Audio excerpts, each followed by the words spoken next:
8 yaşına qədər 7 futbolçu ilə 7-7 oynayırlar. 7-7-yə. Eyni bizdəki. Bir qapçı 6 oyuncu. Ay sağ ol. 8 yaşından sonra bizdə keçirlər 8+1 bir dənə qapçı, 8 oyuncu. futbolçu. Ondan sonra bizdə bilmirəm 12 yaşından yoxsa 14 yaşından mı bizdə başlayırlar 11-11.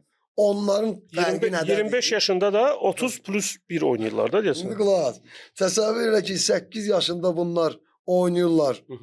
7-7-yə 9 yaşında bunlarda elə bil 8-8 oca futbol yoxdur bizdəki kimi. 9 yaşından oca başlayırlar 11-11 oynamağa. Plus 11-11 oynayıb. Konkretində girirlər özdə o taktiki aspektə girirlər, bildin necə? Konkret 9 yaşından futbolçular. Və yaxşı bir məsələyə 11-11-ə başlayır, amma bizdə Azərbaycanda bizdəki taktiki hazırlıq məşqləri ilə oradakılar arasında dağlar qədər fərq var. Orada hansı yaşa qədər artıq taktiki bilgiləri futbolçulara 9 yaşından oca başlayırlar 11-11 oynamağa. Bir sualım var. Orada da bütün məşqlər hamısı Əmircanov, aspektə gedir. Konkret taktika gedir.